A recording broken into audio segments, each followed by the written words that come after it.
अलविदा सिंड्रेला कहा जाता है, आपका समय अच्छा गुजरे। लेकिन सौतेली माँ और सौतेली बहनें कोई प्रतिक्रिया देने नहीं आईं।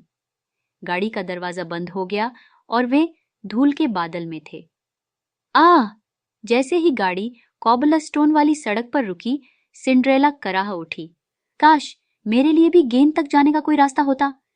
फिर पुफ, अचानक उसके सामने एक परी खड़ी हो गई। तुमने बुलाया? परी ने कहा। मैंने किया, सिंड्रेला ने कहा। आप कौन हैं? आपकी परी गॉडमदर। बिल्कुल, मैं जानता हूं कि तुम क्या चाहते हो और मैं उसे पूरा करने आया हूं। लेकिन सिंड्रेला ने कहा, मेरी इच्छा असंभव है, माफ करें। परी गॉडमदर ने आवेश में कहा। क्या मैं यूं ही हवा में नहीं आ गया? सिंड्रेला ने कहा, मुझे लगता है तुमने ऐसा किया था। क्या मैं यूं ही नहीं आ गई थी? तो फिर मुझे ही यह कहने दीजिए कि क्या संभव है या क्या नहीं। सिंड्रेला ने कहा, ठीक है, ठीक है। उसने नीचे अपने गंदे कपड़ों की ओर देखा। लेकिन मुझे देखो, मैं गेंद के पास नहीं जा सकती। तुम थोड़े अव्यवस्थित लग रहे हो बच्चे, परी गॉडमदर ने धीरे से कहा।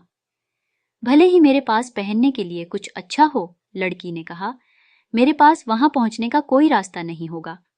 मेरे प्रिय, यह सब संभव है, परी ने कहा। उसने अपनी छड़ी सिंड्रेला के सिर पर मारी। तुरंत सिंड्रेला बिल्कुल साफ हो गई। और तो और उसने एक सुंदर नीला गाउन पहना हुआ था। उसके बाल उसके सिर पर सुनहरे बैंड में ऊंचे लगे हुए थे। यह आश्चर्यजनक है, सिंड्रेला ने कहा। किसने कहा कि मेरा काम हो गया? परी गॉडमदर ने कहा। उसने अपनी छड़ी फिर से थपथपाई। तुरंत एक सुंदर गाड़ी आई जिसमें एक ड्राइवर और 4 सफेद घोड़े थे। क्या मैं सपना देख रहा हूं? सिंड्रेला ने आश्चर्य से अपने चारों ओर देखते हुए कहा। परी गॉडमदर ने कहा, यह उतना ही वास्तविक है जितना वास्तविक हो सकता है। लेकिन एक बात है जो तुम्हें अवश्य जाननी चाहिए। वह क्या है? जादू केवल आधी रात तक रहता है। आधी रात के समय यह खत्म हो जाएगा। सब कुछ वैसा ही हो जाएगा जैसा पहले था, सिंड्रेला ने कहा। फिर मुझे आधी रात से पहले गेंद को छोड़ना सुनिश्चित करना होगा। आधी रात के समय यह खत्म हो जाएगा। स्मार्ट कुकी, परी गॉडमदर ने कहा। वह पीछे हट गई। यहां मेरा काम पूरा हो गया है। धुएं के गुब्बार में परी गॉडमदर चली गई थी। सिंड्रेला ने चारों ओर देखा। क्या ऐसा भी हुआ?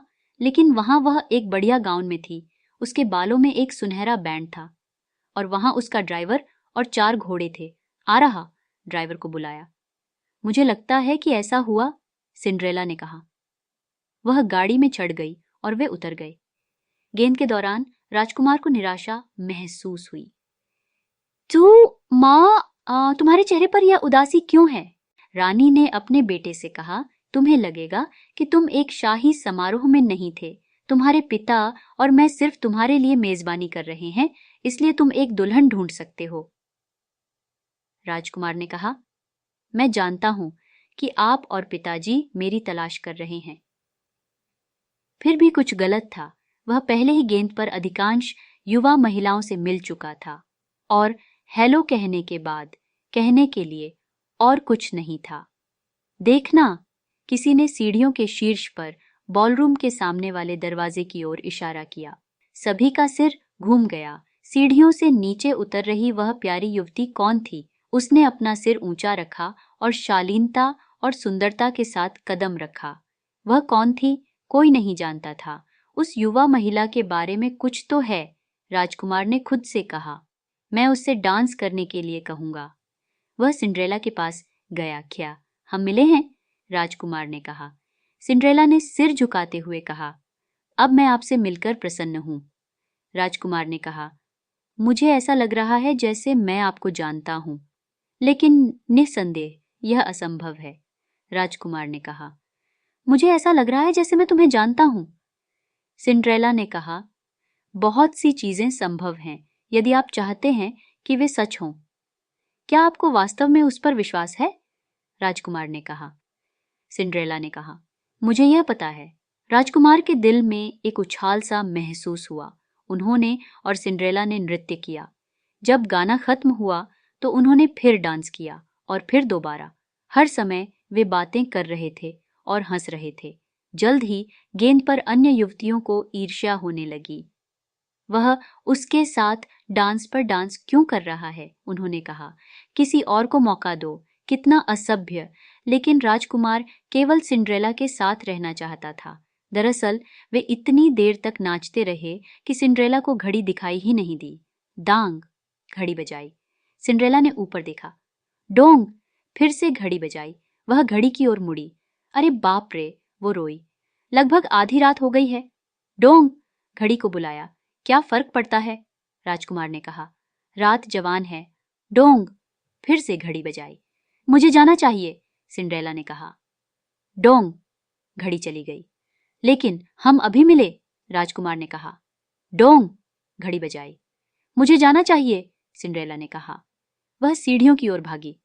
डोंग, घड़ी चिल्लाई। मैं आपकी बात नहीं सुन सकता, राजकुमार ने कहा। घड़ी बहुत तेज है। डोंग, घड़ी बजाई। अलविदा, सिंड्रेला ने कहा। वह जितनी तेजी से दौड़ सकती थी, सीढ़ियों से ऊपर भागी घड़ी चली गई।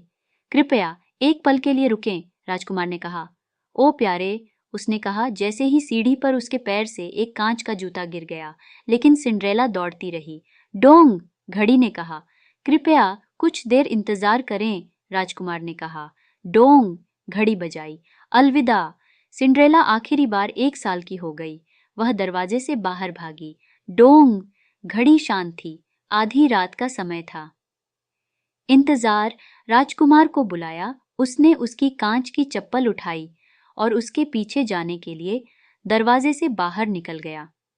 राजकुमार एक गांव से दूसरे गांव और एक झोपड़ी से दूसरी झोपड़ी तक जाता रहा। एक के बाद एक युवतियां कांच की चप्पल के अंदर अपना पैर फिट करने की कोशिश करने लगीं, लेकिन कोई भी फिट नहीं हो सका। उन्होंने पूछा कि क्या उनके पास कांच का दूसरा जूता है? किसी ने नहीं किया और राजकुमार आगे बढ़ गया। आखिरकार राजकुमार सिंड्रेला की कुटिया में आया। वो आ रहा है। एक सौतेली बहन खिड़की से बाहर देखते हुए चिल्लाई, वह यहाँ है। अभी दरवाजे पर दूसरी सौतेली बहन।